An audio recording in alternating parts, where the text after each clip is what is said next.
Peace and welcome to the culture here on the Black Star Network. I'm your host, Farajii Muhammad. Thank you so much for tuning in and being a part of the conversation.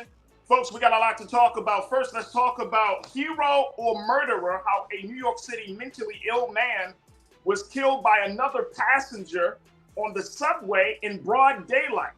We'll talk a little bit about this very, very disturbing case. We'll also talk about today as being National Day of Prayer. My question is, does the country really care? We'll have that conversation later on. We're going to check in with Brother Michael and Hotep as we discuss the Proud Boys. Some of the top leaders of the Proud Boys group have been convicted of seditious conspiracy. What does that mean?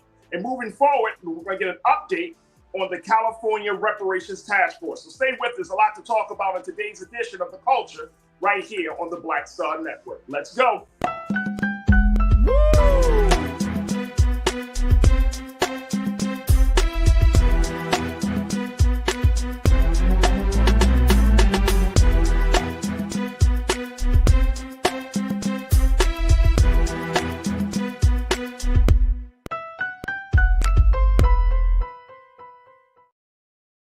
All right, folks, welcome to the culture here on the Black Star Network. I'm your host, Farajii Muhammad. Thank you so much for tuning in and being a part of the conversation. First and foremost, before we get started our show, did you catch today's episode, the debut of The Frequency here on Black Star Network? If you did not, folks, we are streaming that live.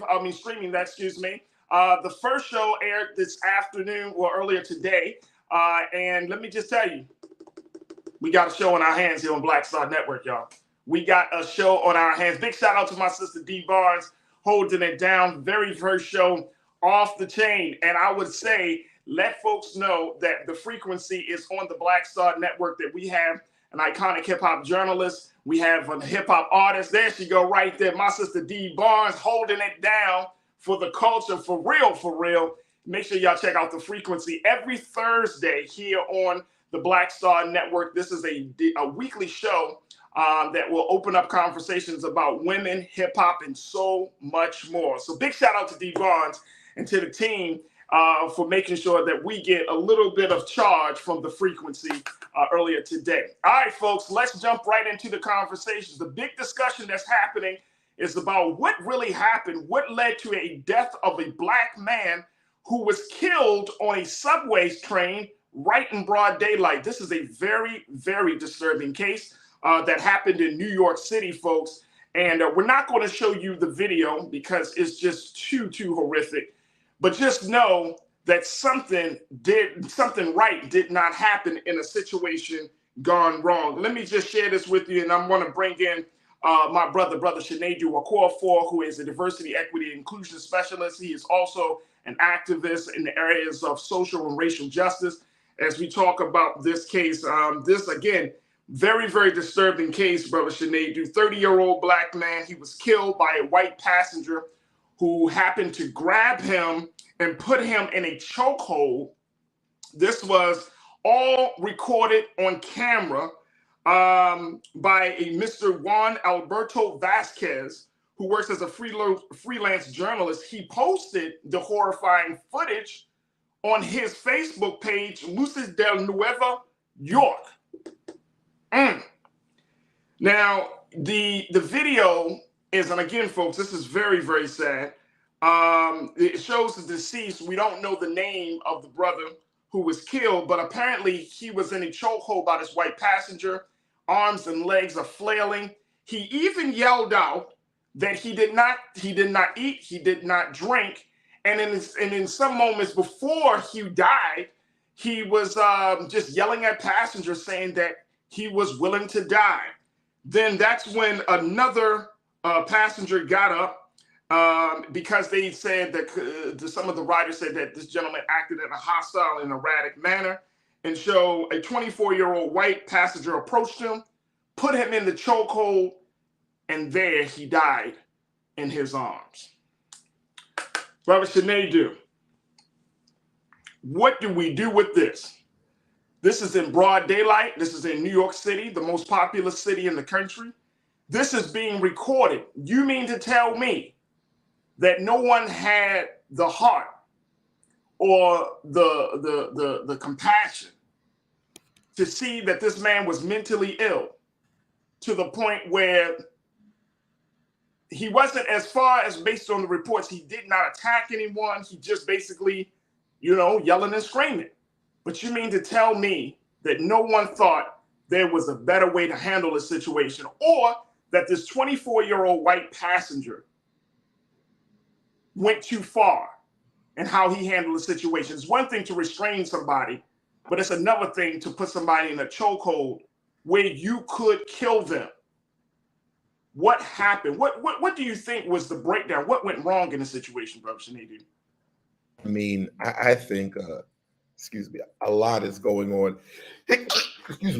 A lot is going on in that situation. And one very disturbing thing that I think we talk about a lot of times is when I read the article, just seeing that word onlookers. And it just shows me how, human beings haven't evolved over time. As a kid, you learn a story about Jesus being crucified and how there were bystanders and onlookers. And I'm confused to why that there's onlookers in 2023 and no one could stop this man. No one could advocate for this person who is now dead. And now for some reason, everybody, again, my experience, it seems like everybody wants to be, eyewitness news, but you could have stopped this. You could have done something. It's a very horrific sight. And they're saying that the man is, mentally ill, but this is just yet another story of a blatant disregard. I don't think anybody is talking about the blatant disregard for human life in this day and age. It's like every human body is as disposable as a file you want to delete off of your phone. And that is in broad daylight. In broad daylight, bro. And where is I know New York City's subway is massive, but there's no police. There's such a big campaign to stop fare evasion in New York and in DC, but somebody was able to be killed and nobody could stop it. No enforcement agent, no security, no nothing. It just seems strange to me. Very strange. Very strange. Deidre, you kicked us off this afternoon. You said, wow. There was no reason for that man to do that, especially on the train. Horrible. Absolutely. I grew up in Baltimore. And, I've taken public transportation when I was in high school, when I was in some parts of my adult years, taking public transportation. You see strange things happening. You report it. If somebody is creating a disturbance on the public transit, you report it. You say something. You talk to a train person. Hey, we got a guy in here. You get MTA police who is more equipped to handle this. But this level of vigilantism is out of control. I'm sorry to say it like this, folks, but I'm not sorry, because this is what it is. We're seeing more and more white males who think that they are the judge, the jury, and the executioner. Like who made you that? Especially when you're talking about the handling of Black lives. Yeah. You see what I'm saying? For sure. If you're not shooting at somebody who rings at your damn doorbell or pulling up in your driveway, now you want to put them in a chokehold. We already seen that in New York. And you know what's interesting, juxtaposed with what's going on currently with the Tucker Carlson situation? It's right. The illusion.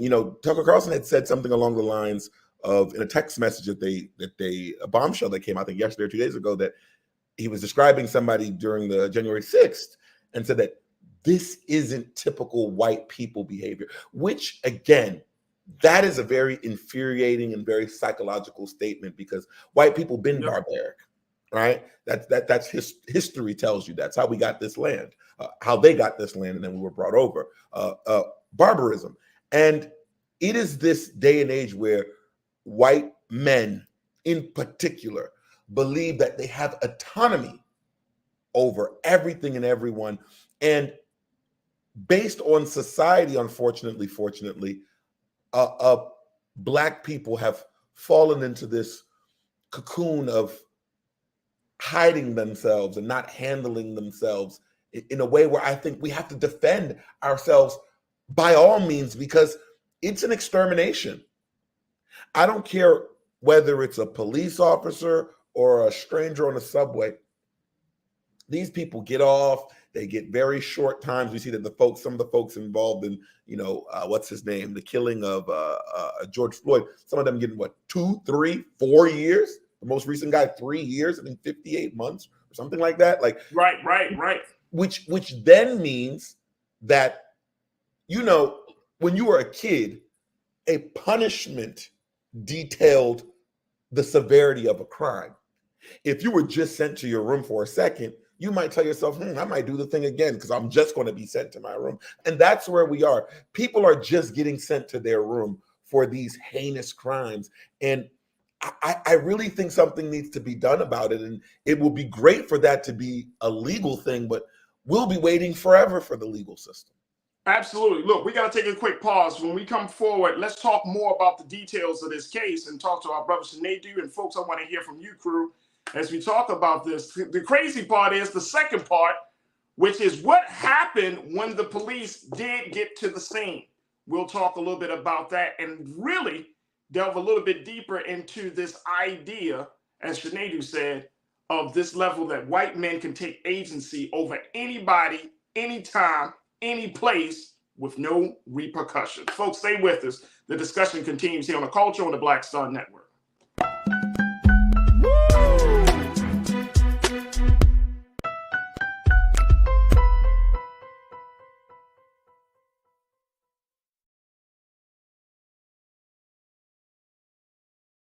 Black Star Network is here. Oh, no punch! I'm real revolutionary right now. Thank you for being the voice of Black America. All momentum we have now, we have to keep this going. The video looks phenomenal. See, this difference between Black Star Network and black-owned media and something like CNN. You can't be black-owned media and be scared. It's time to be smart. Bring your eyeballs home. You dig? When you talk about blackness and what happens in black culture, we're about covering these things that matter to us, speaking to our issues and concerns. This is a genuine people-powered movement. There's a lot of stuff that we're not getting. You get it, and you spread the word. We wish to plead our own cause. Too long have others spoken for us. We cannot tell our own story if we can't pay for it. This is about covering us. Invest in black-owned media. Your dollars matter. We don't have to keep asking them to cover our stuff. So please support us in what we do, folks. We want to hit 2,000 people, $50 this month, raise $100,000. We're behind 100,000, so we want to hit that. Y'all money makes this possible. Checks and money orders go to P.O. Box 57196, Washington, D.C. 20037-0196. The Cash App is $RM Unfiltered. PayPal is R Martin Unfiltered. Venmo is RM Unfiltered. Zelle is Roland at RolandSMartin.com.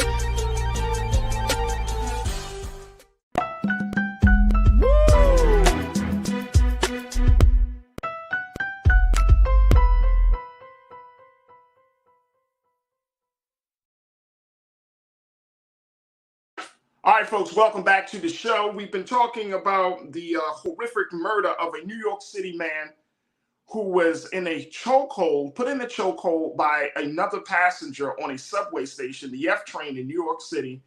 And while this black man who was in the chokehold was screaming and yelling, arms flailing, crying out, saying that he initially wanted to die. He wanted to be sent to prison for life, that he did not have any food or any drink, and he was creating a public nuisance. A 24-year-old white man thought it was his place to put his arms around this black man's throat and squeeze, killing the black man on a train in front of people in broad daylight. Now, here's the thing. I've been talking to my brother Sinedu Okorafor as we talk about this, and I want to hear from you, crew. Police gets on the scene, brother Sinedu. Guess what? What always happens? They talk to the person involved. They talk to the 24-year-old. They question him for a little bit. Then they let him go. As of yesterday, according to the reports, Law enforcement officials had not ruled the death a homicide or announced arrest. I'm sorry, as of Tuesday. They did not announce a homicide or arrest as of Tuesday.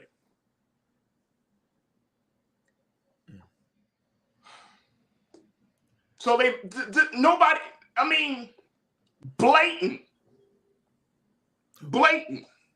Farajii, where's the cameras?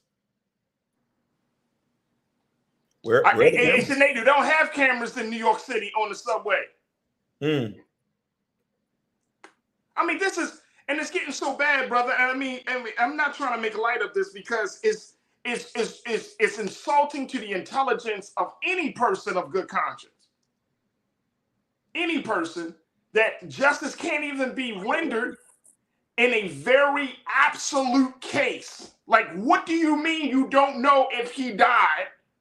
If you can say this is a homicide or not? Do you mean to tell me that you're going to come back with a coroner's report and you're going to say that man had a medical condition which led to his own demise?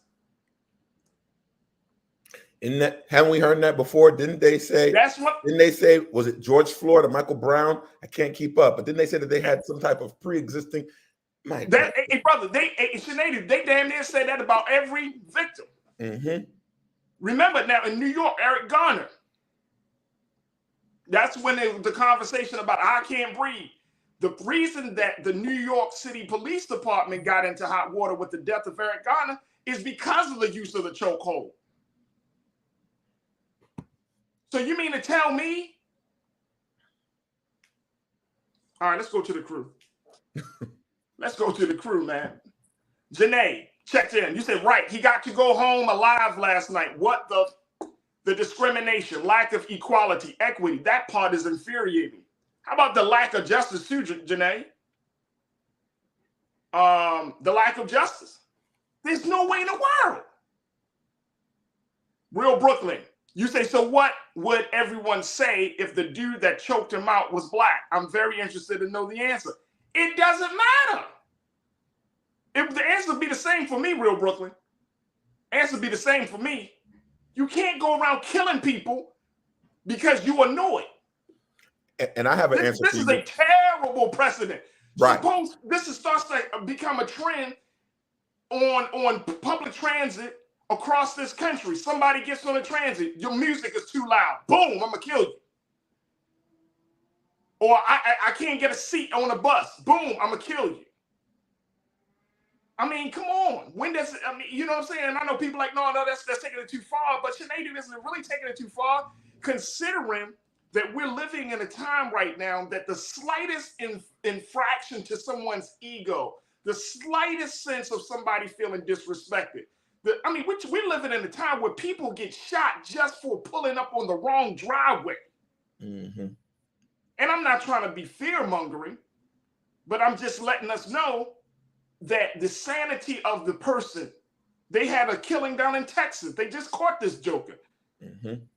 All his neighbors asked him to do was to stop shooting an automatic weapon at 11 o'clock at night because his baby was sleeping. That's all he asked them to do. A couple of minutes later, this dude walks up into a person's house and kills 5 people, including children. Come on, man. Come on, y'all. Come on, y'all. Sandy, you said the Marine was a regular passenger. He got up from his seat and got involved to the extent he killed a man. That is premeditated. And he's a Marine that's supposed to be trained in handling conflict. But watch them flip that Marine story and say, you know, maybe he's a man of war and da-da-da-da-da-da. He got mental health issues and he's still devastated from the war. He's 24 years old. And to real Brooklyn, if the gentleman who choked him was black, he'd be in jail. He'd be in jail for first-degree murder. So that's that. He'd be in jail. Know what? You checked in and said murder is murder. But when it comes to black people dying, they always find an excuse. That's all I'm saying. Look. And this is not like selective outrage here, folks. This is not that. This is about, we're getting to a point now And I hate being in this mental space, Sinead, and you're a spiritual brother, and I'm a spiritual brother. I do not like to be in a space of fear. I just think that's counterintuitive for where Black people need to be in this country. That's counterintuitive for how I personally live my life, to be in a space of fear. But this is getting senseless, man. Like the violence against us is getting senseless. Now, I know that brother who died has a family. Mm-hmm. And so I'm waiting to hear from his family. Yeah. And it might be a situation like we saw with that joker down in who shot our little brother Earl. Mm. How the public pressure is going to force the police to do their damn job. You mean to tell me you won't even lock this man up and say, look, man, we're gonna have to take you off the street? Because now he has the possibility, he's not charged, he can leave the city. Mm-hmm. After he just killed a man in broad daylight on a subway station in the most populated city in the country. And is anybody thinking about the mental health of those people who saw it? Come on, brother. Like, come on. Like it, and you know, Farajii, I've always said this, and this is not a gun case, but one thing I find very, very perplexing as a man with African in his background, you know, both my parents are Nigerian, but to Nigeria many, many, many times, and Nigeria is what America would classify as a third world country or as much as any African country. But you know what I realized? It's not a whole bunch of, for an underdeveloped country, it's not a whole bunch of gunfire. It's not a whole bunch, oh yeah, we know what's going on with some of the terrorism groups, but it's not a whole bunch of gunplay. But what I find interesting is when you see America coming and we tell people democracy, democracy. Democracy to do what? To become what? How is it that we are one of the most developed nations, quote unquote, in the world, but people still are carrying guns as if this was the early 1800s, late 1700s, when we didn't have a whole bunch of development? Aren't we supposed to get more developed, not only in society, but mentally, where we would need to have guns all the time, or we wouldn't need to have to, quote unquote, protect? What the fuck are we protecting ourselves from? I ask myself this all the time. What do people need all these damn guns for? What is this whole protection? Protection from what? What is this existential threat? I really want to know. Like, what is this? Because all of a sudden, no one's worrying about that protection when Proud Boys are marching through and when they're standing back and standing by. But when you see a Black body, what is this protection? When white men say that they're protecting themselves, what is it? What is this theology that they're protecting themselves? What do they view you and I as? Are we target practice? Are we animals? Are we less than men? We know that's what it said once upon a time in our Constitution. Has that not changed? I mean, look, and I think we're coming to more and more to the reality, dear brother, where we're finding out exactly how America feels like about us. And even in all of these federal protections, even all the conversations about making progress and moving forward, it's such a hard place to be. It's like we're in the twilight zone in some cases, right? And it's almost in a schizophrenic situation. You have one reality where you do have this deep-seated hatred that has bubbled to the top and now is being expressed in the most violent and heinous and horrific way. But then you have another reality which is showing us, hey, we are moving forward. We are growing together. We're getting past some of the ills in the quote unquote the original sin of this country. And right in the middle of those two shifting or those two competing realities is Black America. That's where we are. We're right in there. And some of us are leaning one way and some of us are leaning the other way. But we're right there in the middle. We're being split on how we're seeing reality. So we can't talk about home of the free, land of the free, home of the brave. We can't talk about quote unquote democracy. And then you have an outright violation of the principle of justice right in front of us. Mm-hmm. And then nothing is done about it. And then to your point, what are we protecting? What are you asking us to vote for? What are you asking us for us to stand with? What are you asking for us to sacrifice for?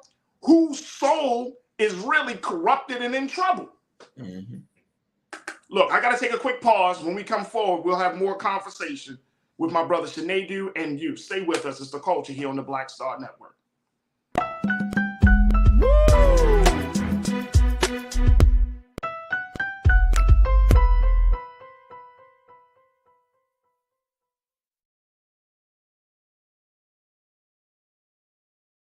Hatred on the streets, a horrific scene, a white nationalist rally that descended into deadly violence.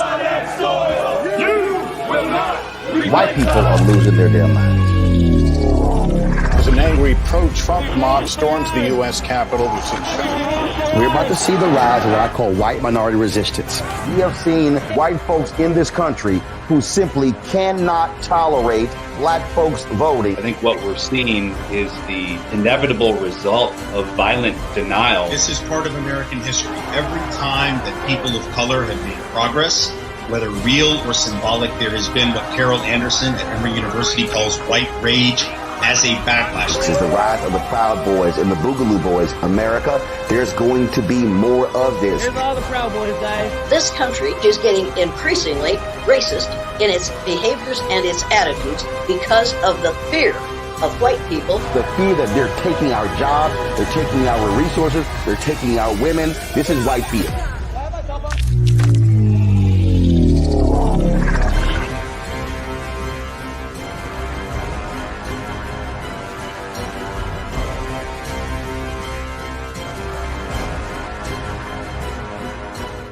Black Star Network is here.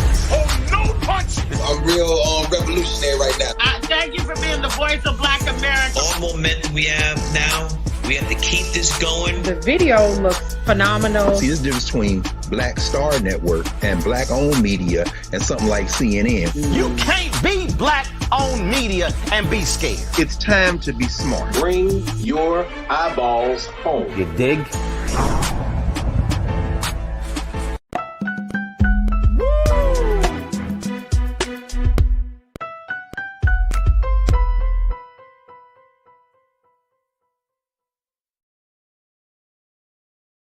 All right, folks, welcome back to the show. I want to take just a few more moments to talk about this situation in New York City of a black man who was choked out and choked to death by a white passenger on the F train in New York City.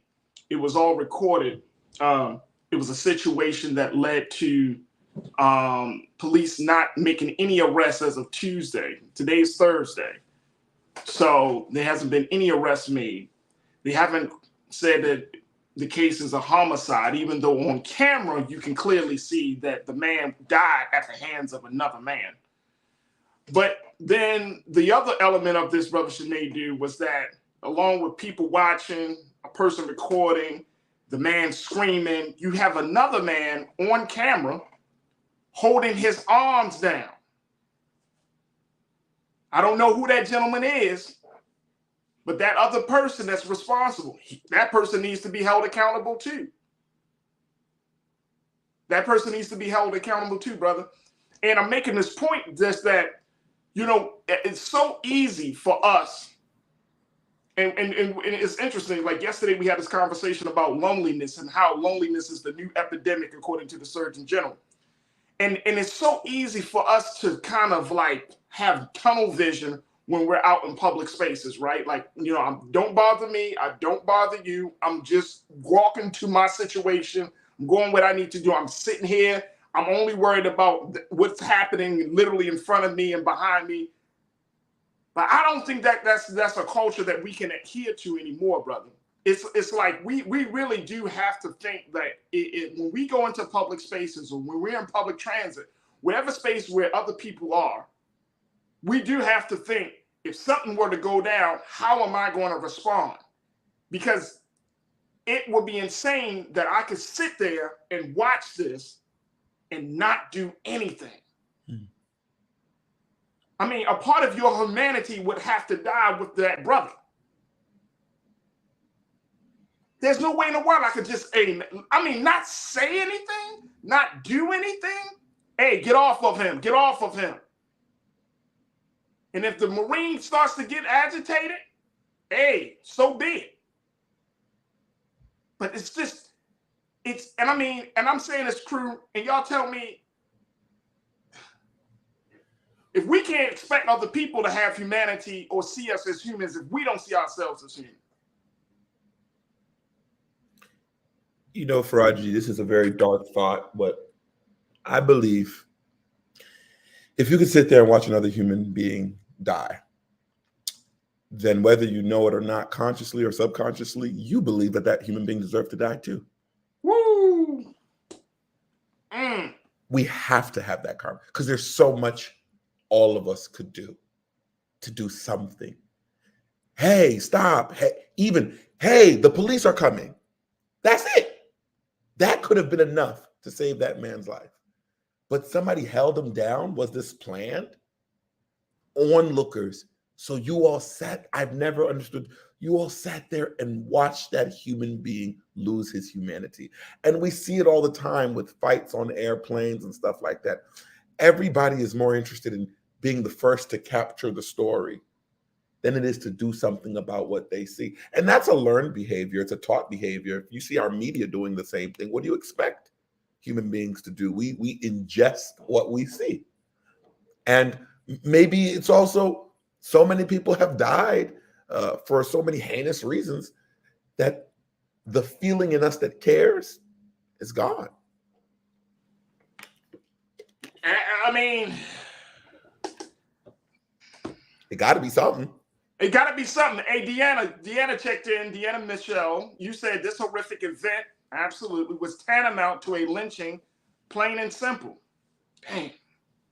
Mm-hmm. Hey, Tiana, you checked in. My sister, good to hear from you. Thank you so much, Deanna.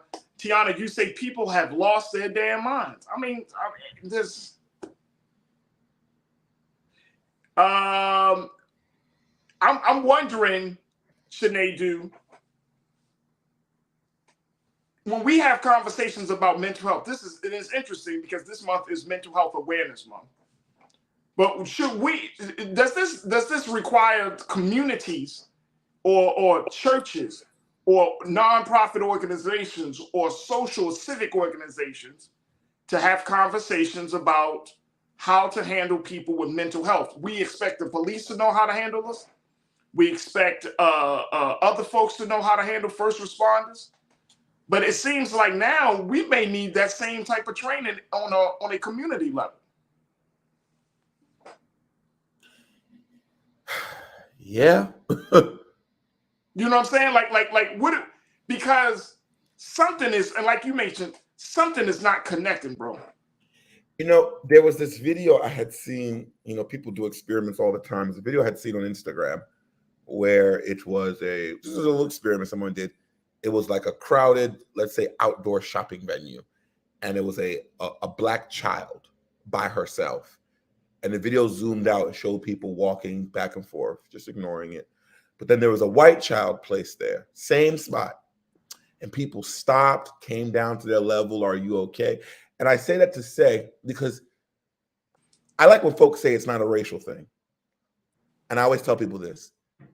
They didn't go anywhere to enslave white people and bring them here to work. They came here and they went and enslaved black people. It's been a racial thing, point blank, period. Okay. But the point of that video shows me and shows the viewer that there is something here.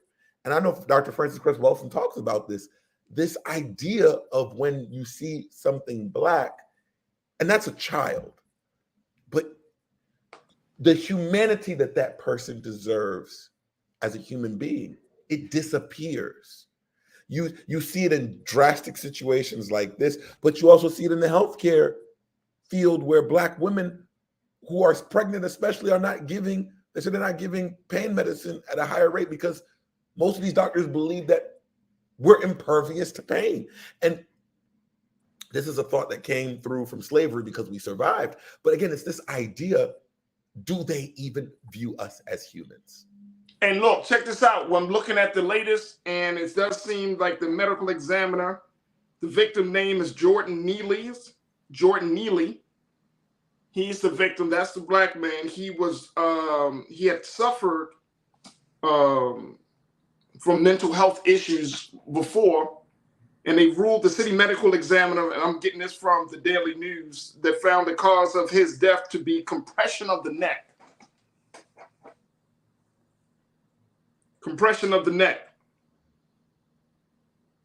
According to the investigation, the police said that they were awaiting the results of the autopsy before determining if criminal charges should be filed.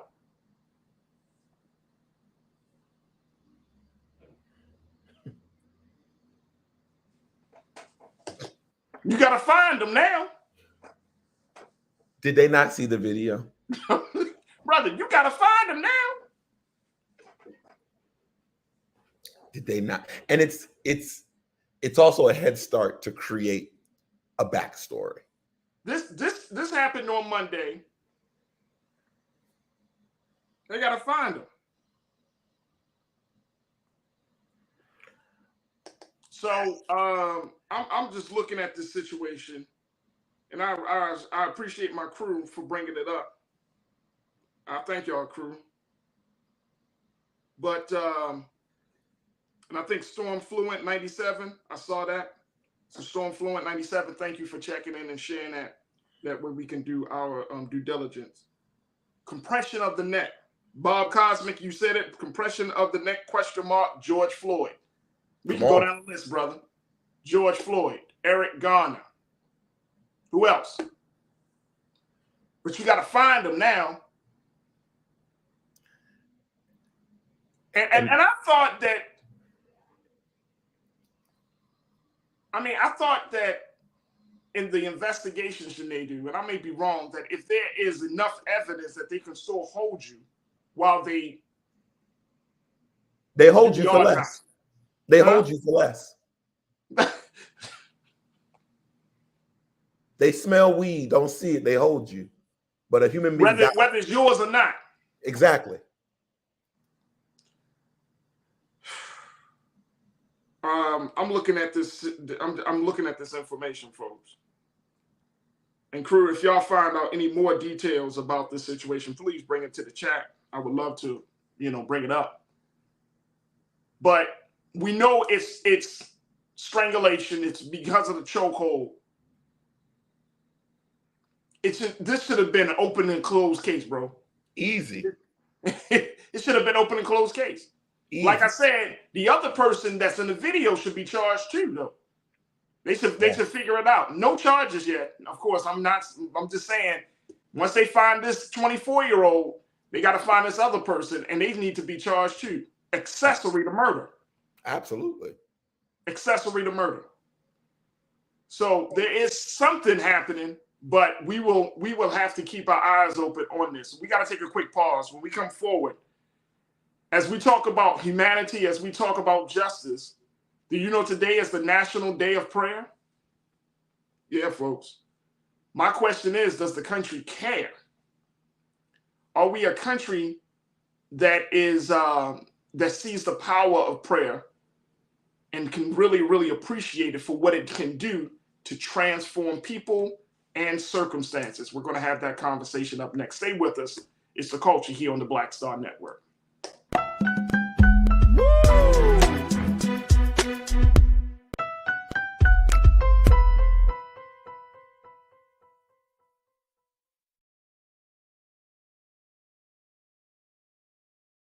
Pull up a chair, take your seat. The Black Tape with me, Dr. Greg Carr, here on the Black Star Network. Every week, we'll take a deeper dive into the world we're living in. Join the conversation only on the Black Star Network. Black Star Network is here. Oh, no punch! I'm real revolutionary right now. Thank you for being the voice of Black America. All momentum we have now, we have to keep this going. The video looks phenomenal. See, there's a difference between Black Star Network and black-owned media and something like CNN. You can't be black-owned media and be scared. It's time to be smart. Bring your eyeballs home. You dig?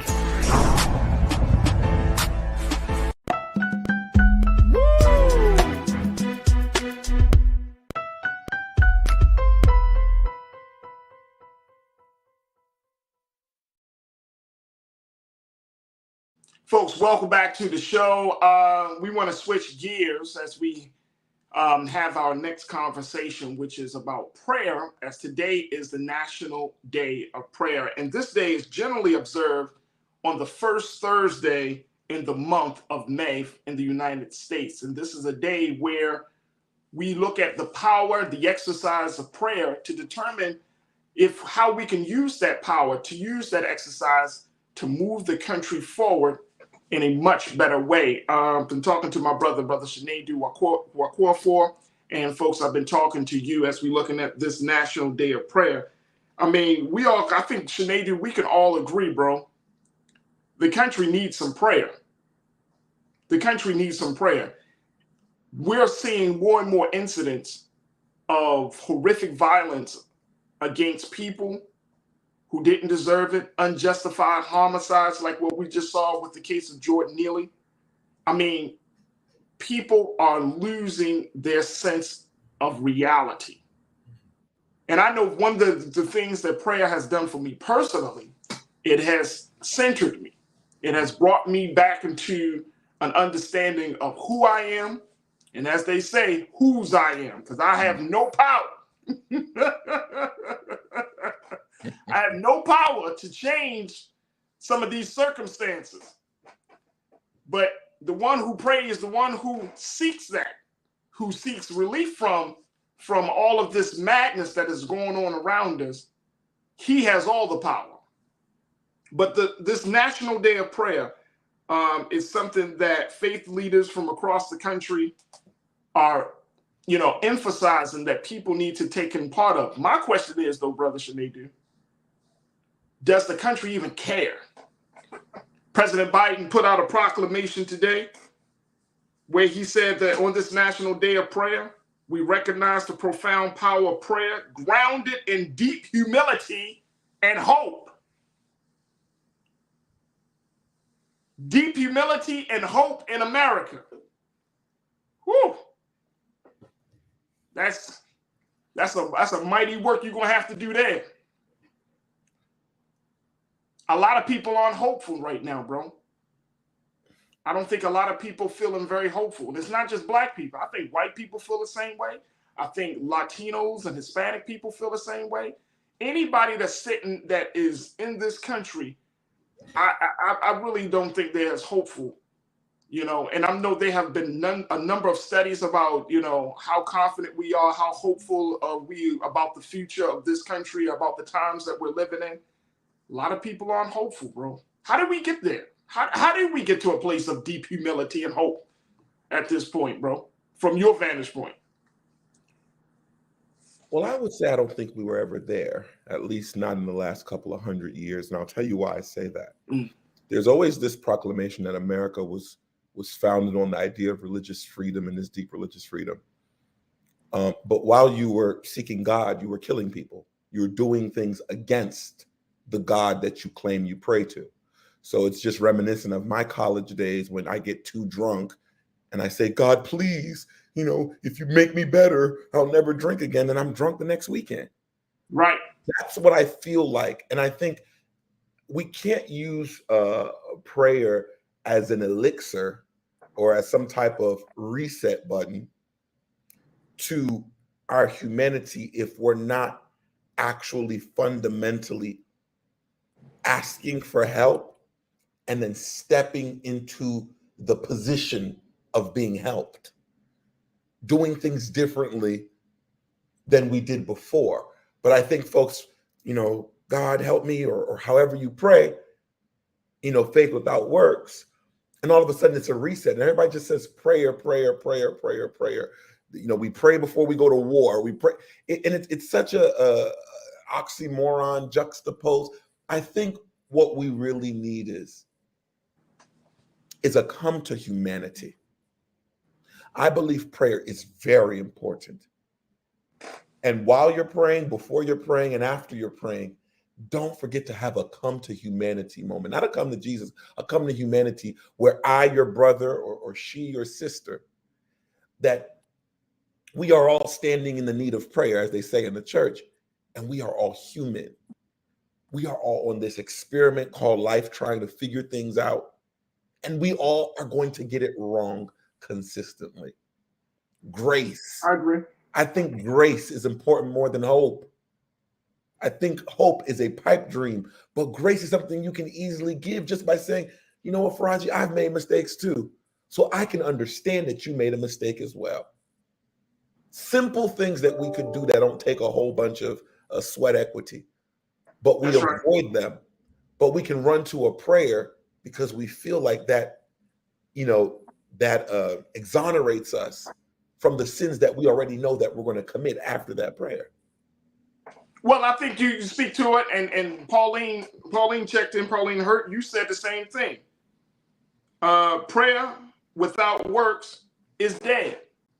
And I think that we have been so conditioned to believe that if we just pray, that if we just speak to the Creator as to what we want to have or what we want to have changed in our life or anything like that, and then walk away from that moment, that it should automatically come into fruition.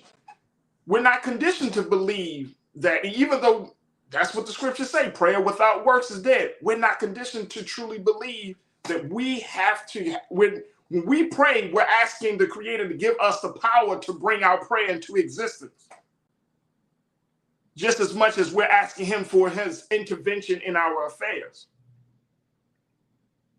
So it's a exchange between the believer and the Creator, the believer in God. So you're being empowered while asking for His power. But that requires then for us to be in a state of mind where we go to work to make our prayer a reality. And I think, unfortunately, and I mean, y'all tell me if this is a bad analogy, Brother Nadir and crew, I think a lot of us go to prayer like we go to the ballot box. We go to prayer asking for something, expecting the change, and walk away from that moment, walk away from that ballot box, and not putting in no work to make that change a reality.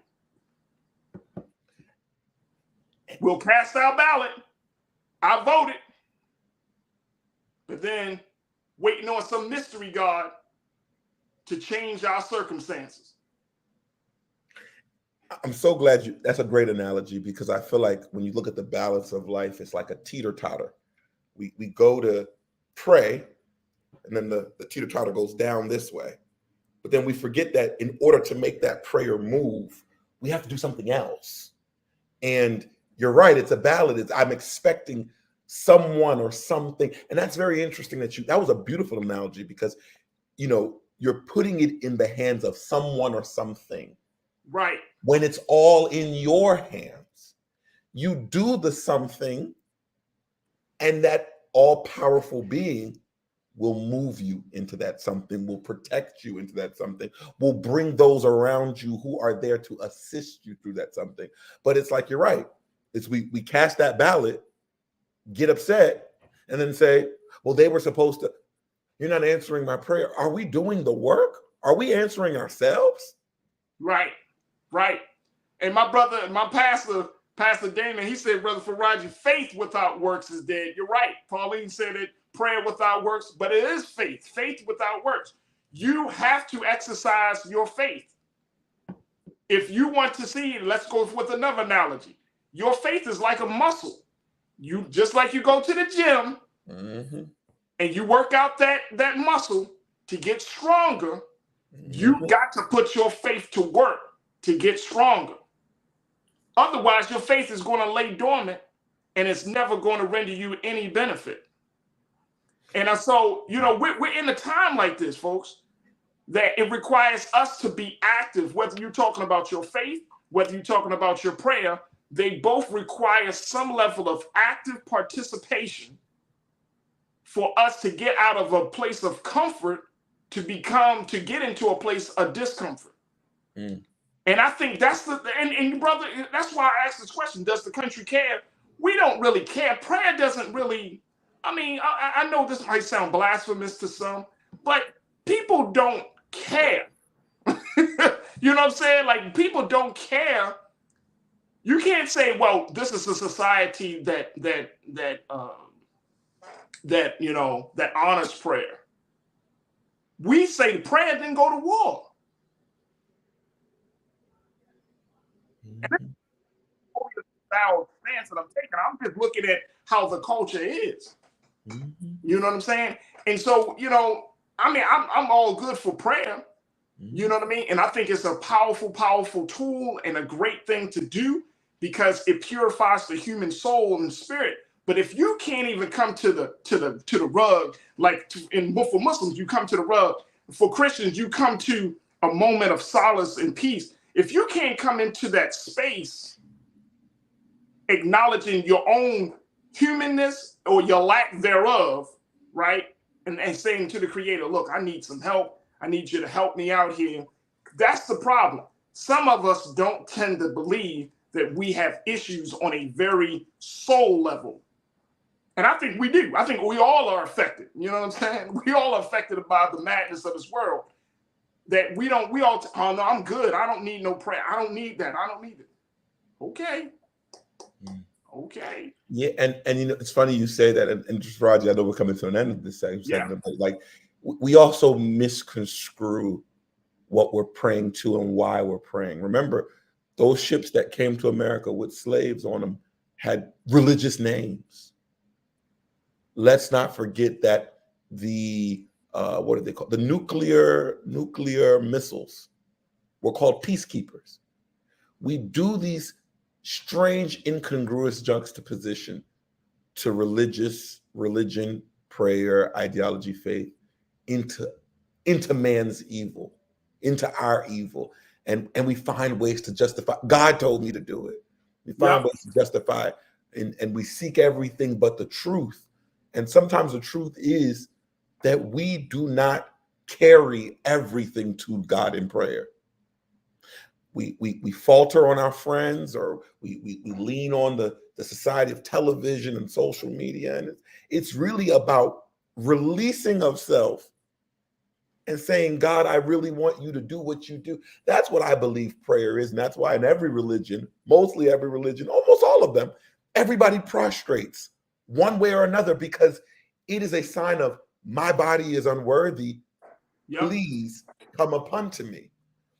But then we get up and turn right back into man. Absolutely. Jeanette, you checked in as we close out. Jeanette Hawes, you said, Farajii, prayer is so much more powerful than your description. Powerful when one who faith in the creators having given us the power to decree and to declare in prayer. I think we're saying the same thing, Sister Jeanette. I think we're saying the same thing. I mean, I could talk extemporaneously about the power of prayer. But you're right. You are absolutely right. Deanna Michelle, you said we can pray, yes, but we can also vote. This country is run by too many racists and bigots who are allowing hatred to reign by their actions, words, and the laws that are being enacted. Right. Janelle, you checked in and said National Days of Prayer means zip if the U.S. doesn't address systemic racism, poverty, the denial of health care, and ecological devastation, militarism, militarianism, and destructive religious nationalism. Quoting Reverend William Barber. Yes, one of our great pastors. You absolutely is right. Chris, you said if you have to say it might sound blasphemous, it is blasphemous. The Lord your God said he will either destroy you or uplift you. See, we're going into a situation with words. Let me just tell y'all, keep it real. Very quickly. It's not y'all, Chris, you're going back and forth with words. I'm just saying to some that I don't want y'all to be offended. But some people do not care about God. They don't have God in their heart and their spirit. We can't say that all Americans are good Americans when people are acting the way they're acting. We can't say that this is a God-loving country when we see the types of things that are happening that are in direct opposition to what God said he loved in the Bible or the Holy Quran or whatever text you use. So I'm saying let's bring some reality into the conversation, that if you want to talk about a national day of prayer, then there has to be an acknowledgement to some people. And we're also dealing in a time where some people don't even believe there is a God or there is a a force greater than themselves or creator, however the term you want to use.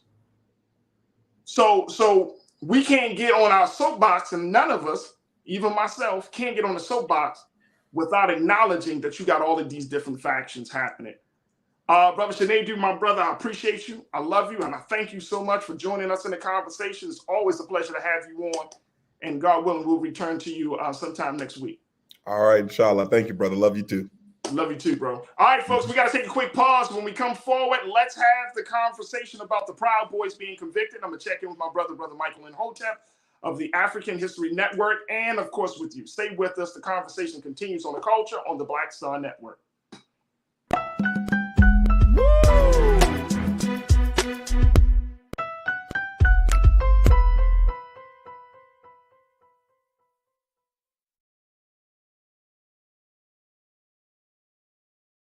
Hatred on the streets, a horrific scene, a white nationalist rally that descended into deadly violence. White people are losing their damn minds. As an angry pro-Trump mob storms the U.S. Capitol, we're about to see the rise of what I call white minority resistance. We have seen white folks in this country who simply cannot tolerate black folks voting. I think what we're seeing is the inevitable result of violent denial. This is part of American history. Every time that people of color have made progress, whether real or symbolic, there has been what Carol Anderson at Emory University calls white rage as a backlash. This is the rise of the Proud Boys and the Boogaloo Boys. America, there's going to be more of this. Here's all the Proud Boys, guys. This country is getting increasingly racist in its behaviors and its attitudes because of the fear of white people. The fear that they're taking our jobs, they're taking our resources, they're taking our women. This is white fear.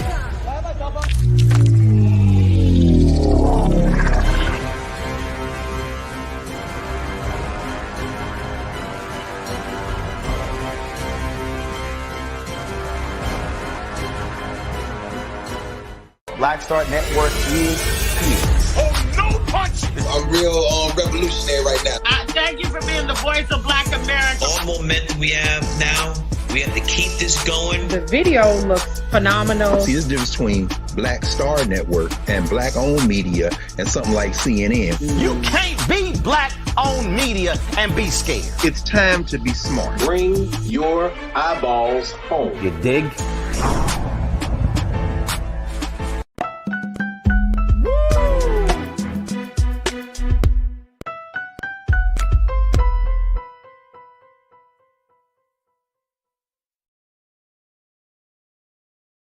All right, folks, welcome back to the culture here on the Black Star Network. I truly, truly appreciate you for tuning in and joining the conversations. Let me tell you, the conversations stay hot with the culture crew as we strive to the streaming right now on Facebook and YouTube. Make sure you join us in the conversation as the culture crew are always getting it in, taking the discussion to the next level, and more importantly, sharing their thoughts so we can share your thoughts with their thoughts with you, so that way we can all be involved in this discussion about the culture. And of course, make sure y'all continue to do y'all due diligence and support Black Star Network as we continue to do the great work of making sure that we're continuing to have these conversations about us and about the rest of the world. So go to blackstarnetwork.com and support us today. All right, folks, I wanted to switch gears and have another conversation, which is about, as much as we talk about all of these other things, there might be some semblance of justice happening with the latest conviction coming from the latest conviction of the Proud Boys.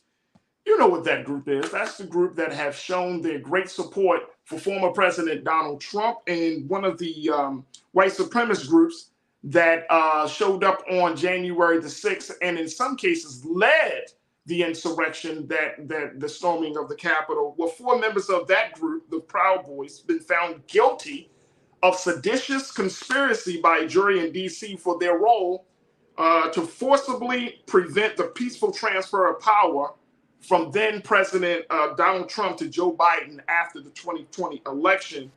According to the reports, folks, those 4 individuals, take a look at this. Take a look.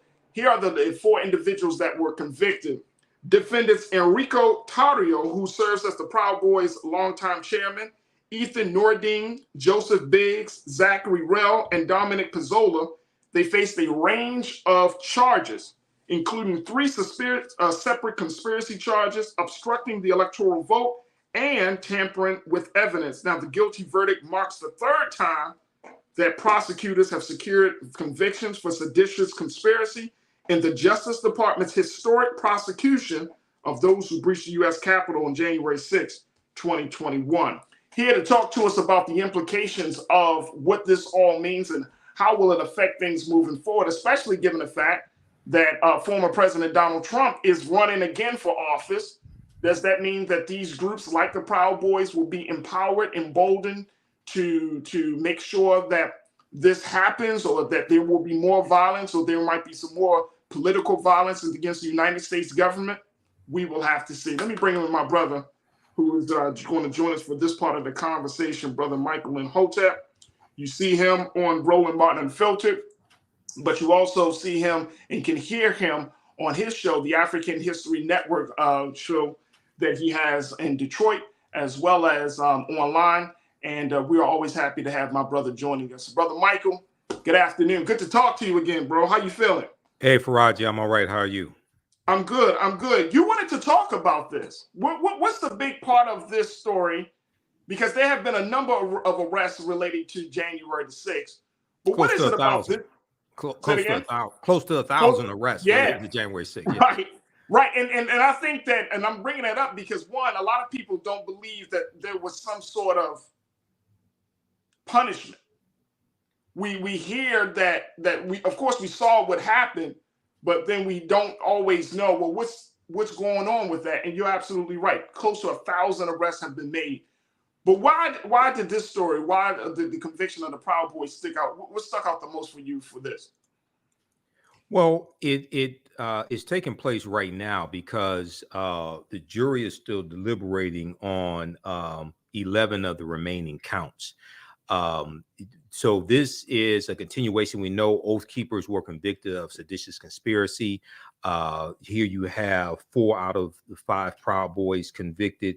And then also you had, they were convicted on 31 of 46 counts as well. So we're continuing to see the Department of Justice go after these people, not hold press conferences every day, but really speak speak in court. You've had over close to 1,000 or more people arrested. Actually, it's more than 1,000 people arrested.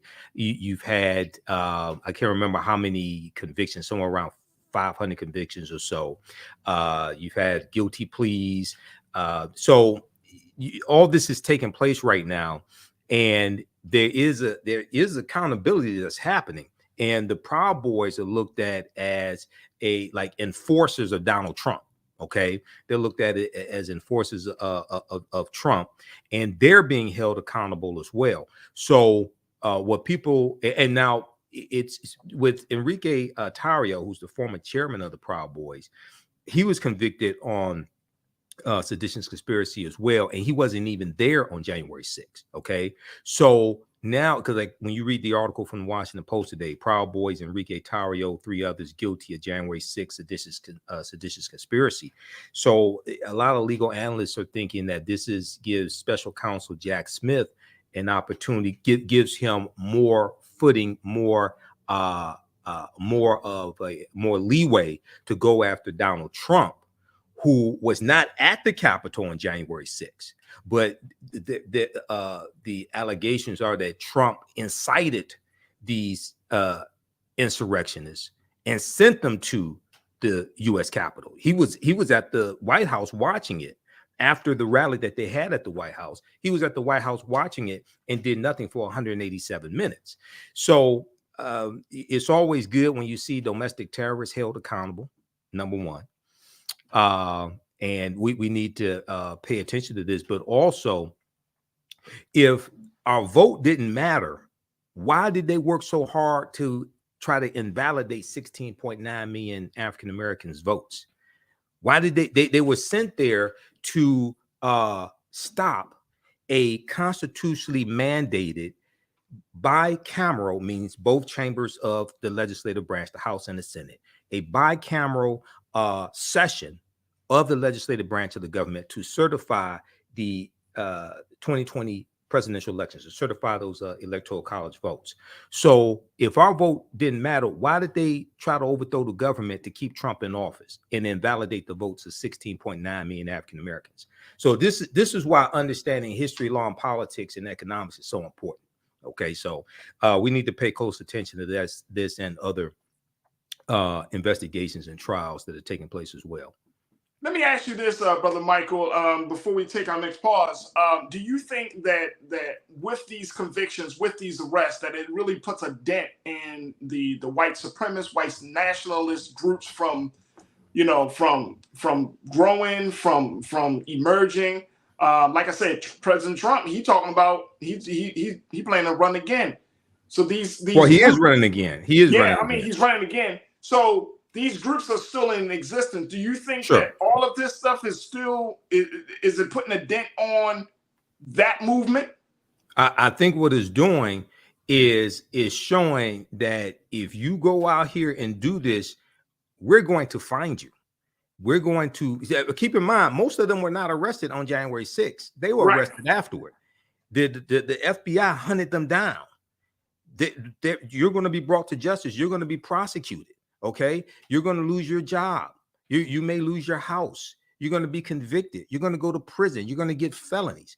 They're convicting them on. So when you go and look at these various convictions, people are convicted. One of the convictions today was on theft of government property. Okay, so it's now if you go look when Trump was indicted. Okay. When Trump was indicted on charges out of Manhattan, okay, Allen Bragg, District Attorney Allen Bragg, Trump was calling for his supporters to come out and protest. All right, there weren't a whole lot of protests. It was nothing like January 6th to come out and protest and support him. Okay, so even though you have like 63%, there's a poll that just came out. 63% of Republicans think that Joe Biden wasn't. Let me see. 63% believe. 63% of Republicans polled still believe that Biden did not legitimately win the 2020 election. 63%. Well, the number one news source for Republicans is Fox News. That's the number one news source, and Republicans are less likely to get their news from a variety of news sources, where Democrats are much more likely to get their news from, NBC, MSNBC, New York Times, Washington Post, a variety of news sources. So when you have not the huge support that people thought were going to come out and support Donald Trump when he got indicted, what's taking place with those insurrectionists being prosecuted, being sentenced to prison, getting felony convictions, okay, losing their jobs, losing their homes, reputation ruined in many cases, that's a sign to them your white supremacy is not your superpower. You thought it was, but you're going to be held accountable. Then we're going to take a pause right there, because when we come forward, Brother Michael, I think that is going to be the gaslight that will enrage some of these groups because of the history and the origin of what these groups originally stood for, which is not necessarily against Black people. I mean, that was a part of their ideology. But from my understanding of like white militias, they have a problem with the United States government.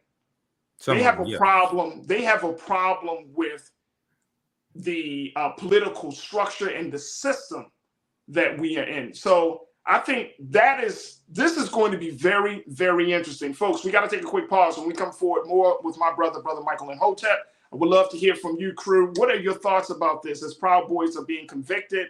This is just another group of white militia, white nationalists who have supported Trump, who have gone through the criminal justice system, and now a conviction has been rendered.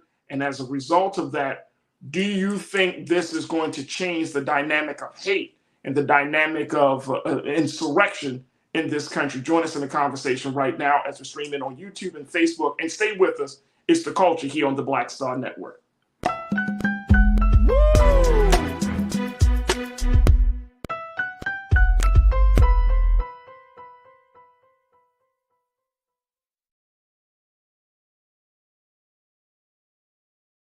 I'm Deborah Owens, America's Wealth Coach, and my new show, Get Wealthy, focuses on the things that your financial advisor and bank isn't telling you, but you absolutely need to know.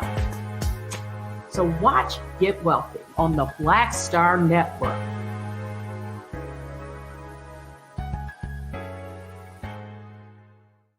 Black Star Network is here. Oh, no punch! I'm real revolutionary right now. Thank you for being the voice of Black America. All momentum we have now, we have to keep this going. The video looks phenomenal. See, there's a difference between Black Star Network and Black-owned media and something like CNN. You can't be Black-owned media and be scared. It's time to be smart. Bring your eyeballs home. You dig?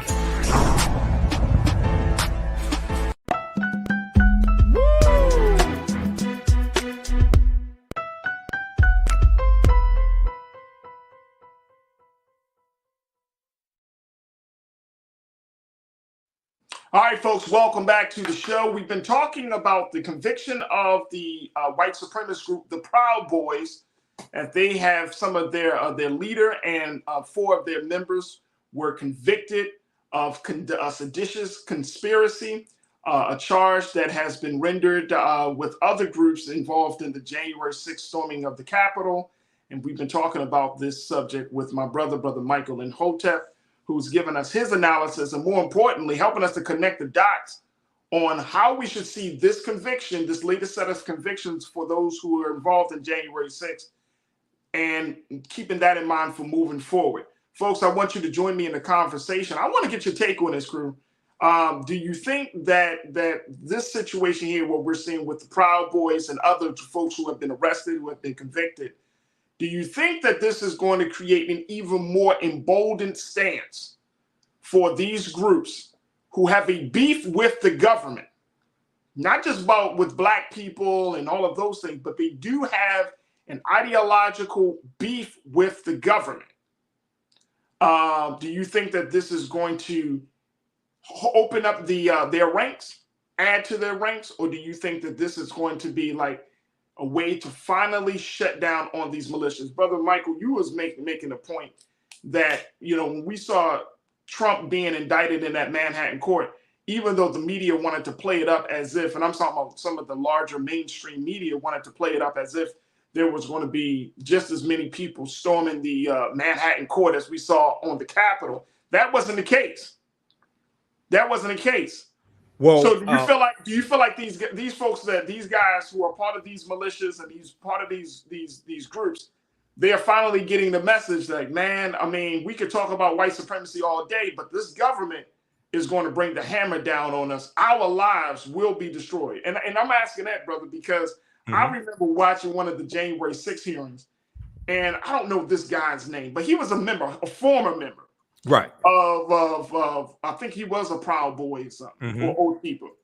And he went up there looking like a child. Man, I lost my house, my job. I was crazy to even believe in Trump. And I remember this thinking to myself, cry me a river, bro. There was no way in the world. You tell me that you didn't think that on that day, on January the 6th, when all of you and your homeboys was like, come on, we're going to get it up in the Capitol. Oh, by the time you get up there and you see all the madness and chaos at the Capitol, you didn't think, you know what, I need to walk away from this because this might bite me in the ass in the next couple of days. Well, the person that you're talking about, he talked about how he bought into the whole ideology of the Proud Boys. Things like this. It's important for people to understand. These white supremacist organizations prey on people who are ignorant. They prey on people who don't understand history. They prey on people who really don't understand law. They prey on people who never read and don't understand the U.S. Constitution. So, for instance, you have numerous footage of people there January 6th, and they're telling the police that we were invited here by the president of the United States, referring to Donald Trump. Okay. Right. Well, first of all, the U.S. Capitol is part of the legislative branch of the federal government. The president does not control the U.S. Capitol building, the House and the Senate. The president does not control the U.S. Capitol building. The White House is part of the executive branch of the federal government. The president controls the White House. The president of the United States cannot invite you to the U.S. Capitol building, just like the Speaker of the House of Representatives just can't up and invite you to the White House. Okay, my Michael. I gotta laugh, bro, because it makes absolute sense what you're talking about. It's just the fact that somebody would have go up in there and said, the president told us to meet him here. Right, and Secret Service would not let Trump go to the U.S. Capitol because it was too dangerous. So he sits and watches the festivities at the White House. Now, something is important to understand. So we have three branches of the federal government: legislative branch, executive, and judicial branch.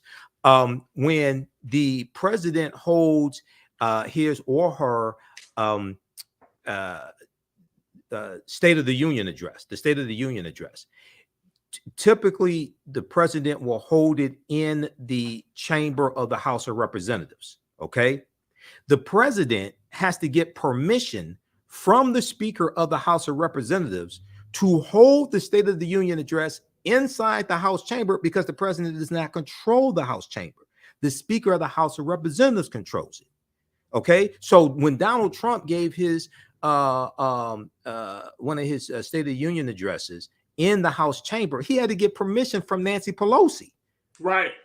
Okay. So this is why understanding the U.S. Constitution is so important. If a lot of those idiots, now you have some people, all they did was just trespass, which is a misdemeanor. They didn't destroy property.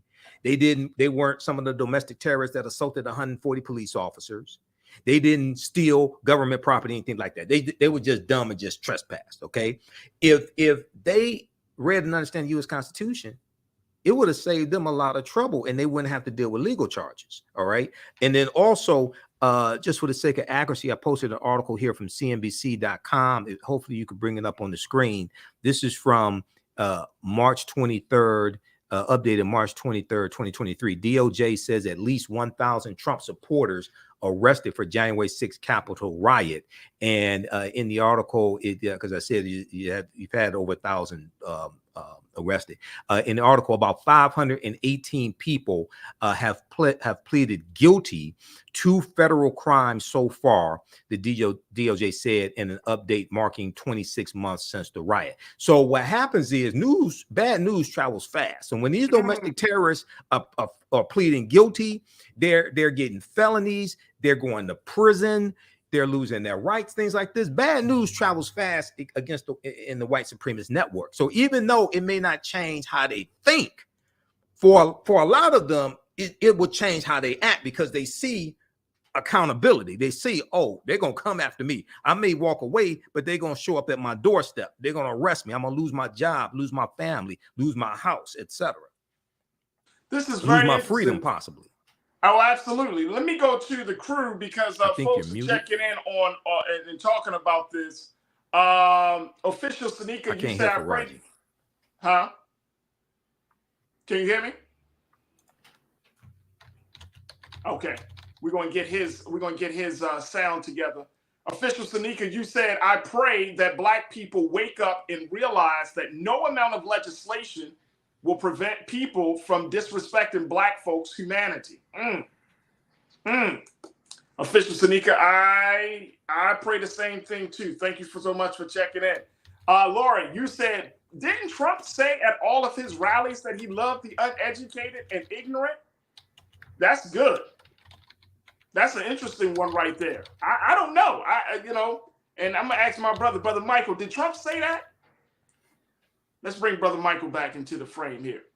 Brother Michael, we're working on getting his sound. All right, we're working on getting his sound. That's an interesting one, Lori. I have not heard that one, so that would be very interesting. But it not only would be interesting, I wouldn't be surprised. I would not be surprised. Look, I got to take a quick pause. When we come forward, let's continue to have the conversation as we talk about the latest update around the issue of reparations and how the California Reparations Task Force has made another move trying to bring closer Black folks to reparations in the state of California. Stay with us. That conversation is up next here on The Culture on the Black Star Network.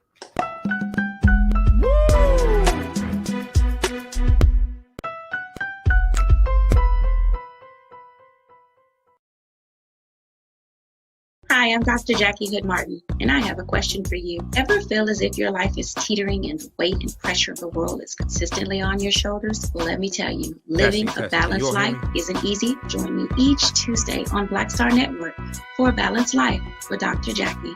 We'll laugh together, cry together, pull ourselves together, and cheer each other on. So join me for new shows each Tuesday on Black Star Network, A Balanced Life with Dr. Jackie.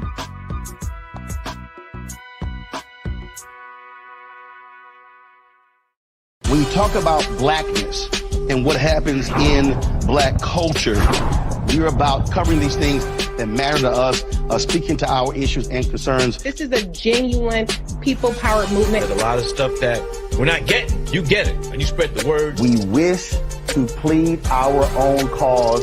Too long have others spoken for us. We cannot tell our own story if we can't pay for it. This is about covering us. Invest in Black-owned media. Your dollars matter. We don't have to keep asking them to cover our stuff. So please support us in what we do, folks. We want to hit 2,000 people, $50 this month, raise $100,000. We're behind 100,000, so we want to hit that. Y'all money makes this possible.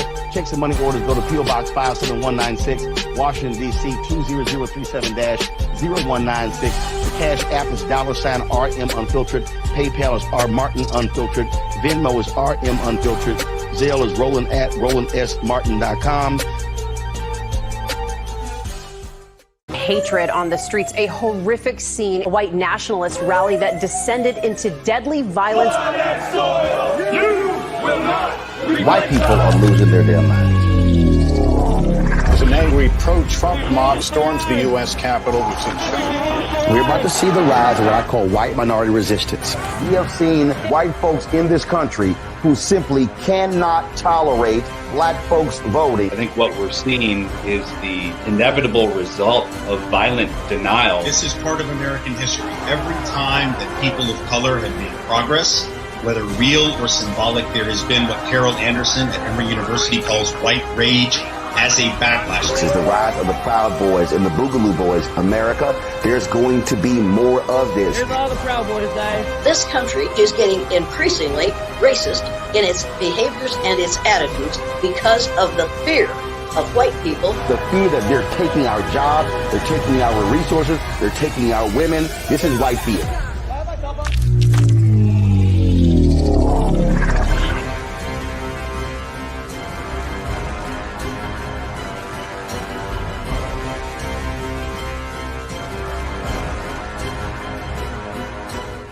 Pull up a chair, take your seat. The Black Tape with me, Dr. Greg Carr, here on the Black Star Network. Every week, we'll take a deeper dive into the world we're living in. Join the conversation only on the Black Star Network. Don't you think it's time to get wealthy? I'm Deborah Owens, America's Wealth Coach, and my new show on the Black Star Network focuses on the things your financial advisor or bank isn't telling you. So watch Get Wealthy on the Black Star Network.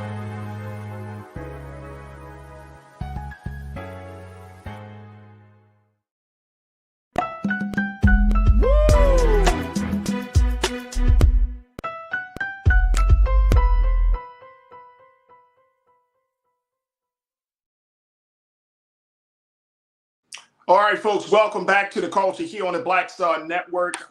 We have one more conversation that we wanted to bring you up to date on. And this is a conversation about reparations and how the state of California, the Reparations Task Force, may be moving one step closer to having some of the Black residents of California to receive some sort of financial payout. As of right now, it looks like the state of California might be on the precipice of making history. Now, according to the latest coming from the reparations task force that was established back in 2020.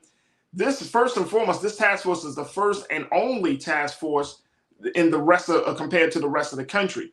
But more importantly, this task force is looking forward to having the conversation about how much should Black residents of California should receive. Well, take a look at this. This is coming from KTLA here in Los Angeles. The California Reparations Task Force, they've released estimates as well as breakdowns of the methodology used to determine the amounts, and this was done on Monday ahead of a critical vote that will take place later this week. Now, according to what the task force has put out there as being how they want to move forward on this whole situation, I want to share this with you. Keen, if we can post this, thank you.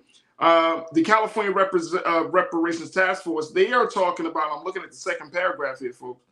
It says the possible payments reflect the work of economists who advised the task force and who were asked to estimate the total financial losses suffered by Black Californians impacted by slavery and institutional racism. As outlined by the San Francisco Chronicle, an eligible resident who lived in California their whole life and was 71 or older could, in theory, receive as much as $1.2 million. If approved, the task force would urge that the money begin to be dispersed in the form of, quote, down payments, according to Cal Matters. A new state agency would need to establish to distribute funds and determine eligibility, according to Cal Matters. That agency would also help Black Californians trace their lineage to confirm that they are eligible for the payments. I want to bring my brother Michael and Hotep back into the conversation around this issue of reparations. Brother Michael, for the task force to lay out this methodology, to lay out, these requirements, what do you say?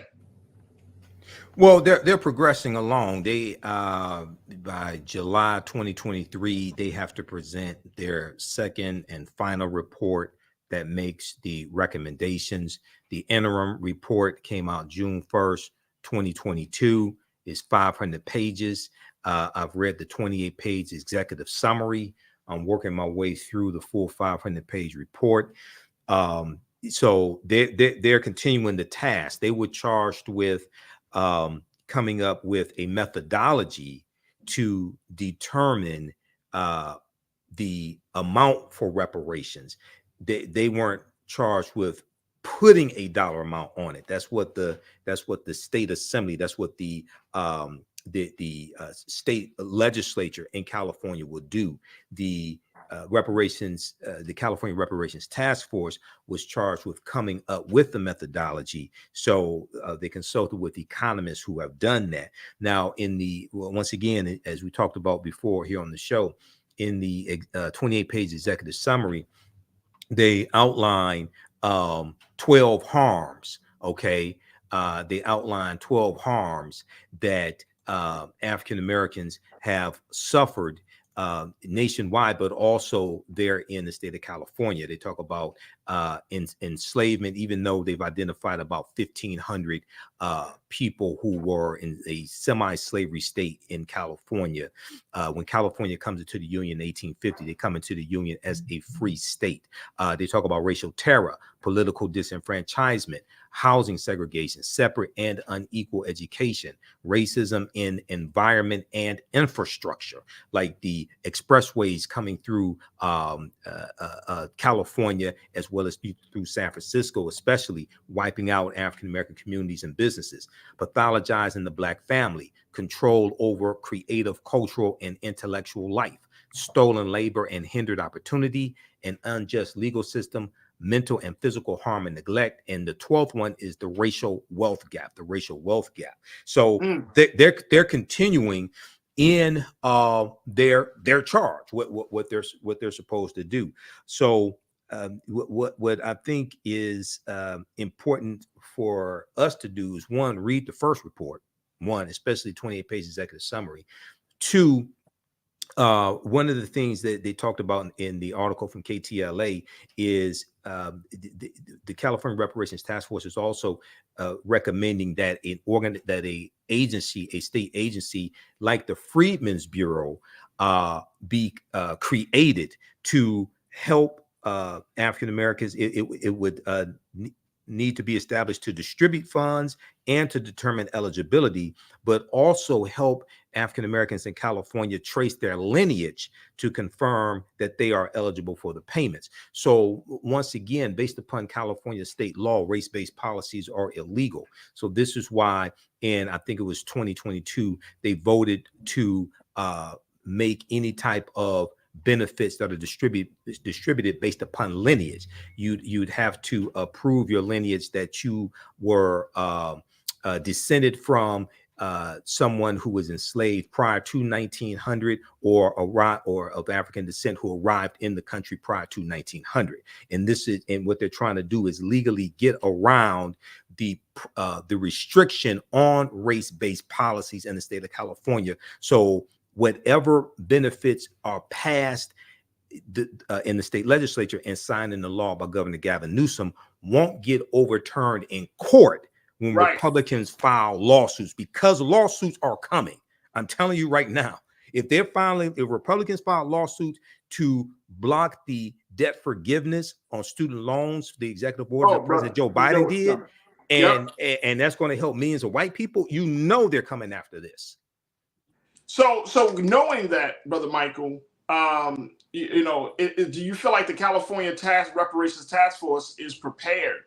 Because, I mean, one is, what's the timeline? Like you mentioned, June of this year. July 2023, yeah. Right, July of this year. Mm-hmm. They're going to be presenting their final report. Right. So and let's not gloss over the fact that there are still groups out there who have been working within this reparations space who don't even agree with the task force's methodology, the establishment of a California Reparations Task Force, to even go this far into the conversation. So how do we, bring some sort of reconciliation with that situation? You got folks on one side are like, oh man, this is great. And then the other folks are like, this is not enough. This is done wrong. This is not what the reparations movement needs to look like. This needs to be a more federal conversation and not a statewide conversation. So I know that there's some level of infighting that's happening there. So unfortunately, when a lot of these conversations take place, one, people don't want to deal with reality. Two, people don't want to deal with finances, deal with the budget. The annual budget of the state of California is $300 billion. Okay. So a month ago, when one estimate came out that reparations could total $800 billion. Okay. And that did not include the theft of land. Now that's a calculation, but I would argue that that's 2.5 times the annual budget of the state of California, which probably is not realistic. Right. So there's a difference between what is just due and what you can calculate on paper and what can actually be paid by the state of California. This is not the federal government, this is the state of California. Okay. Just like there's a difference between what somebody personally may owe and what they can actually earn and pay in a month or a year. Okay. Right. So yeah, you may owe this debt, but this is all I make. Okay. So deal with it. You can't, right. I want to stop you right there because I got to take another pause. All right. And that's a great point. That's a great point. Folks, when we come forward, we will continue the conversation talking about the latest developments in the reparation movement for the state of California and how that affects the rest of the country. Join us in the conversation and stay with us. It's The Culture here on the Black Star Network.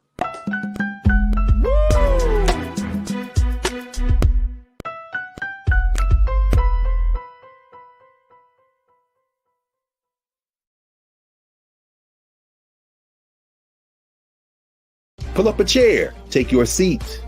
The Black Tape with me, Dr. Greg Carr, here on the Black Star Network. Every week, we'll take a deeper dive into the world we're living in. Join the conversation only on the Black Star Network. Black Star Network is here.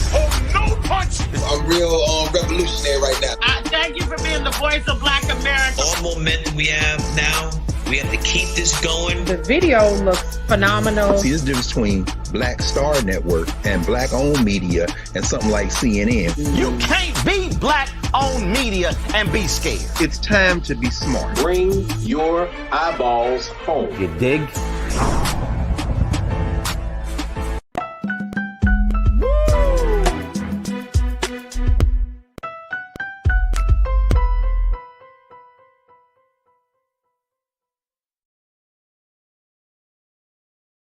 All right, folks, welcome back to the show. We have been talking about the reparations movement as the California Reparations Task Force is moving further along, taking another step forward to ensuring that Black residents of California get some sort of financial payment. Now, as of right now, the estimate looks like being around $1.2 million for eligible Black residents of California.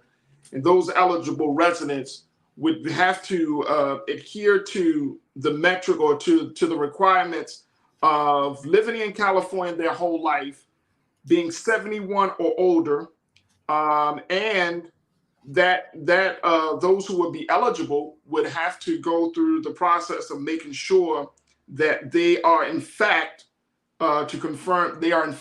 eligible by confirming their lineage for the state of California.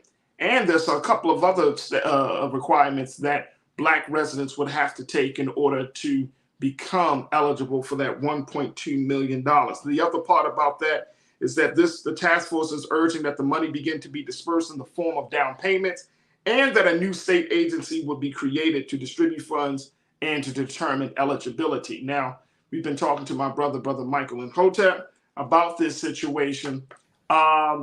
And Brother Michael, you were making the point that if the state of California only brings in a certain amount of money, $300 billion for the state of California, we can expect to ask for more than that, 2.5 times more than that, as you say, for reparations.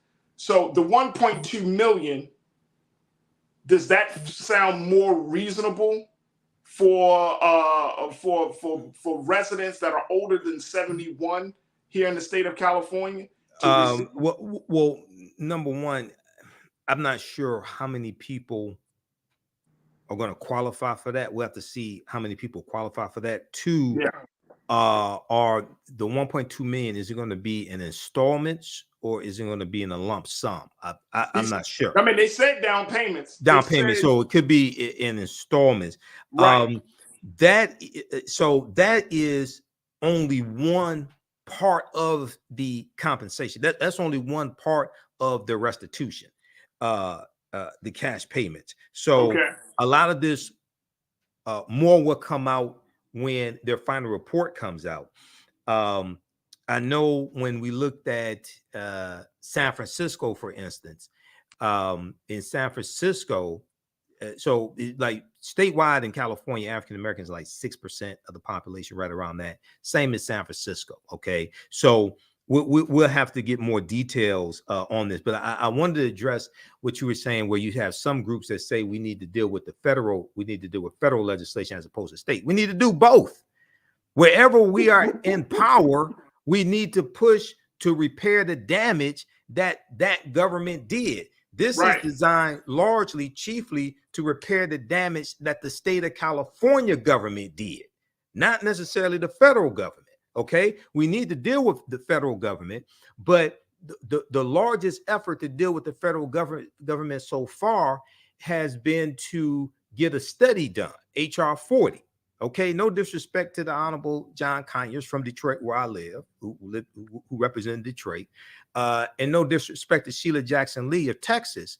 But if you can't get a study done after 50 years, you can't get that legislation passed in the House and is dead on arrival in the Senate, how do you get a bill passed to pay reparations, to distribute reparations? So my argument is, take the 500-page study that the California Reparations Task Force has done, take the policy recommendations that they're making or modifications of the policy recommendations, and make that at the federal level and pass and push to get those bills, those laws put into effect. And also, as we talked about before, take the title reparations off of it.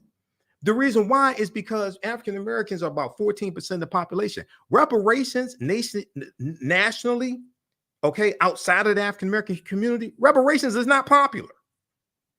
So why would you put a term on what you want that does not poll well with the majority of the people who got to vote for this stuff and the majority of the country? Take the policies off, take the title reparations off, push the policies that you want, and then third, the most important thing, explain how these policies don't just help African Americans, but also help the majority population, which many of them do, because what's good for African Americans are good for America in general. The majority of the people that got to vote on these policies in the House and the Senate are white. And for some reason, that's something that people still haven't figured out. So understanding a business relationship, what's in it for me, you need to explain to them how voting for these policies also helps them and their constituents. Great points. Great points. Because you need 60 votes in the Senate. Right, right. Okay. There are 51 Democrats in the Senate. Means you need 9 Republicans. No Republicans support reparations.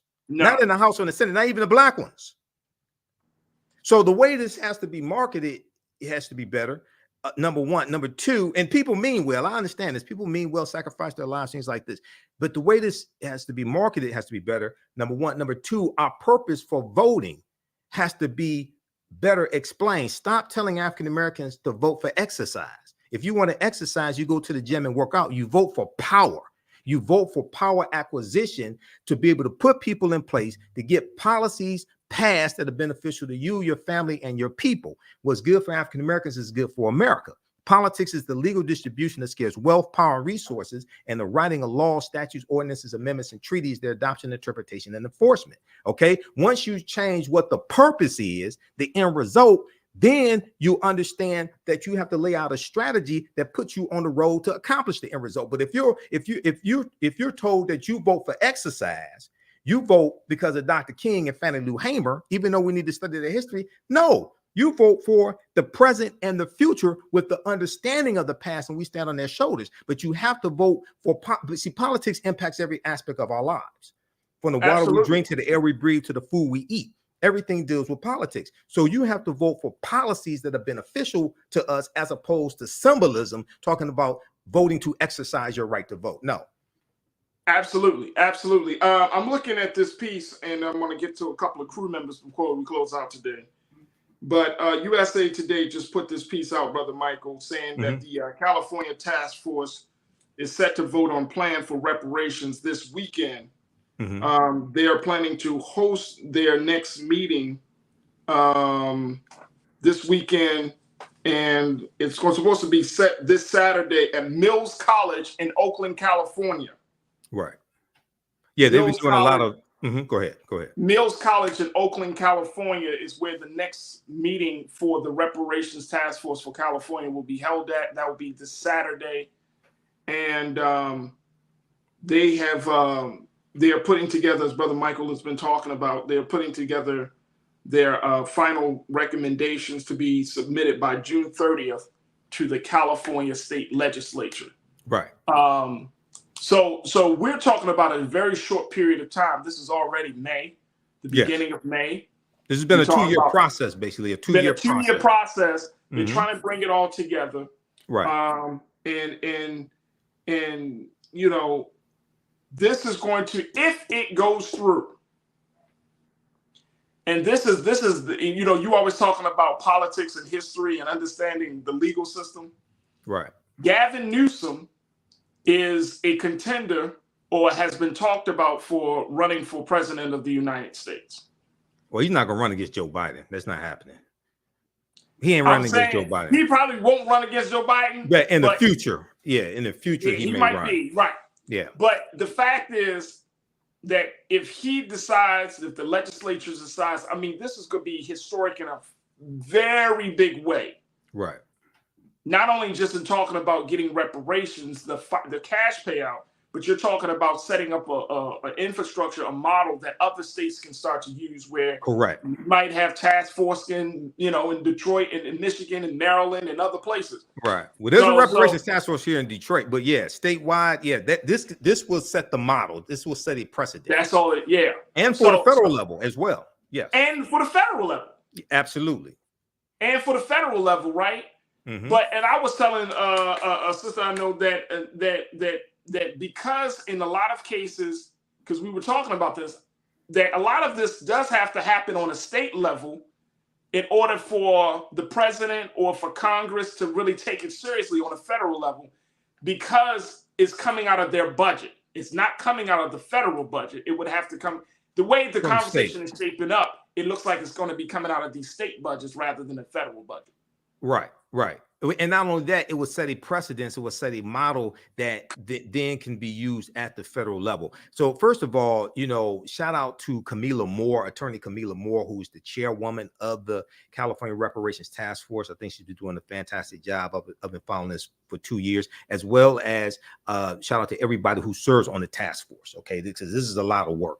And I think it's really important for us to have realistic expectations of what can come from this as well. Just because you don't get every single thing that you want does not mean what you get is insignificant also. But yeah, we have to push for this. But this is why voting is so important, okay? You wouldn't get here if you didn't vote the right people into office in the state legislature. And if you did not vote Governor Gavin Newsom as governor, because he's the one who signed off on this legislation that created this task force. That was a bill that came from the California State Assembly. He was the governor who signed off on it. Now, if Larry Elder had become governor of California, Larry Elder would not condone this. He would reject any recommendations that come from it. He would not have signed off on the bill that created the task force. Right. So we have to understand this, and really, it ain't about political parties, about whose policies are most beneficial for African Americans, whose policies are most realistic, whose policies would do the least amount of harm, who can create an environment for us to push our agenda the farthest to get the most accomplished, and who will protect gains that have already been made. That's what it's about. So Don't compare. So I'm neither Democrat nor Republican. I'm definitely not stupid. Don't compare Democrats to perfection. Don't compare them to the almighty. Compare them to the alternative. The alternative are Republicans. There it is. Brother Michael and Hotep, always a pleasure to have you. Brother, very quickly, let's talk about the work you're doing with the African History Network. Yeah, so I teach online history classes, among other things, online history classes Saturdays and Sundays. This Saturday and Sunday, we're offering free class sessions. Saturday, 2 p.m. Eastern Standard Time, Ancient Kemet, the Moors, and the Ma'afa, Understanding the Transatlantic Slave Trade. It's a 12-week online class that I teach. We deal with thousands of years of history, what leads up to the transatlantic slave trade taking place. All the sessions we do live, but they're archived and recorded. You can go back and watch them a year from now, 2 years from now. And then Sunday, 2 p.m. to 4 p.m. Eastern Standard Time, I teach another class, Black Resistance Movements, from the Haitian Revolution, U.S. Civil War, Civil Rights Movement, and Black Power Movement. We look at history chronologically from 1800 to 1968 to understand the laws and policies put in place that brought us to where we are today, to understand where we need to go from here. And you'll learn political self-defense and psychological self-defense as well, understanding our history and culture. So visit our website, theafricanhistorynetwork.com, theafricanhistorynetwork.com, and you can use both of these classes with your children as well. I would say the content is PG-13. That's awesome. There it is, Brother Michael and Hotep. You can see him here on The Culture, as well as Roland Martin Unfiltered, here on the Black Star Network, one of our great scholars and researchers here. Thank you, Brother Michael. It's always a pleasure. Hey, thanks, Farajii. All right, absolutely. Peace. All right, folks, that's going to do it for us. I thank each and every one of you. I thank my dynamic team, my executive producer, Joel, my guy, King Keenan, for making today happen. And, of course, I thank you, Culture Crew, for tuning in and being a part of the conversation. Make sure y'all do your due diligence. Go to blackstarnetwork.com, where you can find all of the past shows, and more importantly, you can find a way to continue to support us. Make sure you go to Black Star Networks. Give, as we are looking to continue to strengthen this platform and have these conversations. Also follow us on social media, and of course, subscribe to us on other platforms, and share the content with your family and friends, and let them know that Black Star Network is rocking and rolling and here to stay. Also, while you're on social media, connect with me. You can find me at The Real Farajii on Instagram and Farajii on Twitter, and I would love to build with you. All right, folks, that's going to do it for me. As always, never be afraid to challenge what's wrong, stand for what's right while being yourself in the process. God willing, we will talk tomorrow for another exciting edition of The Culture. And most importantly, stay tuned. Up next is RMU, Roland Martin Unfiltered, right here, exclusively here, only here on the Black Star Network. Talk to you soon. Have a great evening. Peace.